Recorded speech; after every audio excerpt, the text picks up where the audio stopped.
खुश आमदेद टू कराची मियाँ महमूद साहब और चौधरी अब्दुल रहमान साहब। आपकी बातें सुनी, लेकिन कुछ सुन के मोरल डाउन हो गया। सर मिल के अब करते हैं ना, हम आज मिल के फैसला करते हैं कि वो तो ठीक है। देखिए बात यह है, अभी चौधरी साहब कितनी 200 कितनी यूनिवर्सिटियां हो गई हैं प्राइवेट मिलाकर सब हैं? 230 सर 230 हैं।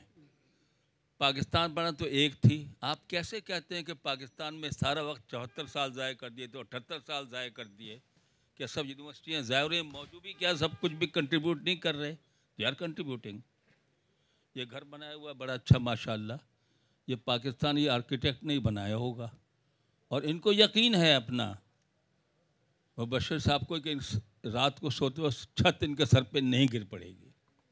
हम जाते हैं डॉक्टरों के पास, बड़ी बड़ी फीसें देते हैं, वो सब यहाँ के पढ़े हुए डॉक्टर हैं, डाउ के हैं, आगा खान के हैं और लियाकत यूनिवर्सिटी के हैं। वही हमारी दवाइयाँ लिख रहे हैं, हम उन्हीं से इलाज करा रहे हैं, उम्मीद कर रहे हैं हम सेहतमंद भी हो जाएंगे। तो हम कैसे कह दें कि हमारा सफ़र रायगा है सारा का सारा? ऐसा नहीं है। दूसरी बात है कि पाकिस्तान जब बना, आपने भी फैक्ट्स एंड फिगर दिए, 13% पॉपुलेशन जो थी वो पढ़ी लिखी थी। उस पॉपुलेशन से अनपढ़ से कायद-ए-आज़म ने पाकिस्तान बनाया है। ये पाकिस्तान का आइडिया उनको सेल किया है, उन्होंने एक्सेप्ट किया है, कुर्बानियाँ दी हैं और पाकिस्तान बना है। रियासत मदीना की बात हुई तो क्या मदीना बहुत रिच रियासत थी? क्या वहाँ गुर्बत नहीं थी? क्या वहाँ पर भूख नहीं था? क्या आमदनी थी? लेकिन बात तो सही है कि बात कैरेक्टर की पैदा करने की है, वो तो सही है। लेकिन ये कहना कि जी वहाँ स्टंटेड ग्रोथ नहीं थी या बहुत लोगों को खाना मिल रहा था, नहीं, ऐसी बात नहीं है। आप हिस्ट्री पढ़िए, उसमें लिखा है कि बाज़ जो गज़वात में या बाज़ जो है फ़ौजें जो फतूहात कर रही थी, वहाँ खुराक की इतनी तंगी थी कि 2 खजूरें मिलती थी 2 दिन के लिए और 2 घूंट पानी मिलता था। और उन्होंने फतह की। तो मतलब मेरा अपना ख्याल ये है कि हर everything is not lost and we have made progress. Pakistan में सड़कें भी ज़्यादा हैं, यूनिवर्सिटियाँ भी ज़्यादा हैं, हॉस्पिटल भी ज़्यादा हैं, बसें भी ज़्यादा हैं, तो बहुत कुछ ज़्यादा है। हमको बहुत आगे जाना है और आपका आइडिया जो है ये सूबों का जो आप चाहते हैं कि हम अवाम में, ये ज़रूर जो है it's a very good idea, it must happen and power should trickle down to local level. जो कोशिश होती है, लेकिन सियासतदानों को वो पसंद नहीं है। तो we are with you on this mission. Thank you sir.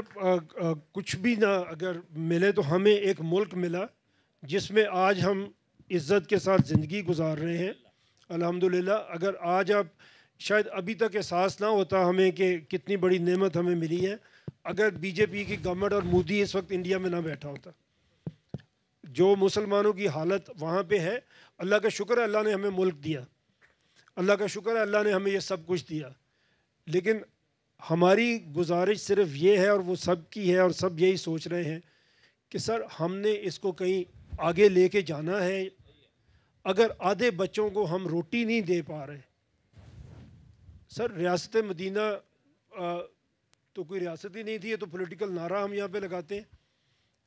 बहुत बुलंद किरदार के लोग थे जिन्होंने उसको चलाया, वो कोई रियासत थी ही नहीं।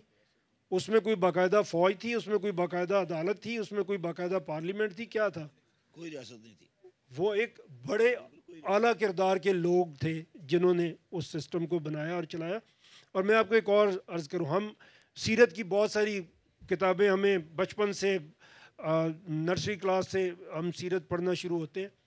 हमें आज तक किसी ने ये नहीं बताया कि अल्लाह के नबी थे रसूलुल्लाह सल्लल्लाहु अलैहि वसल्लम और उन्होंने इस्लाम की दावत दी और लोगों को बनाया। मदीना के हुक्मरान, हमारे किसी सिलेबस में ये नहीं पढ़ाया जाता कि उन्होंने मदीना में हुक्मरानी कैसे की थी।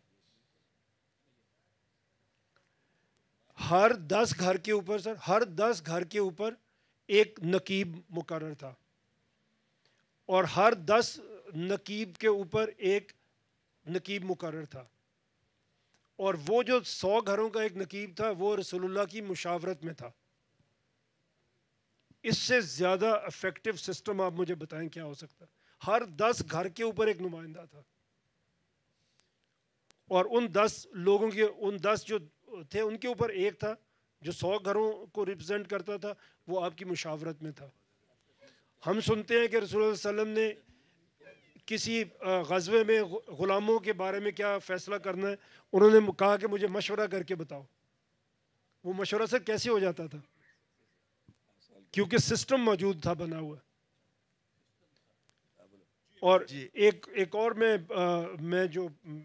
میں کسی اور طرح سے سیرت کو دیکھتا یا پڑھتا ہوں، سر یہ لکھتے ہیں لوگ کہ ایک بھی ایسا فیصلہ نہیں تھا سوائے جو اللہ کی طرف سے وحی آ رہی ہے، اس پہ تو کوئی رائے نہیں چاہیے۔ دنیاوی کاموں میں رسول اللہ نے ایک بھی فیصلہ ایسا نہیں کیا جس میں مشورہ شامل نہیں تھا،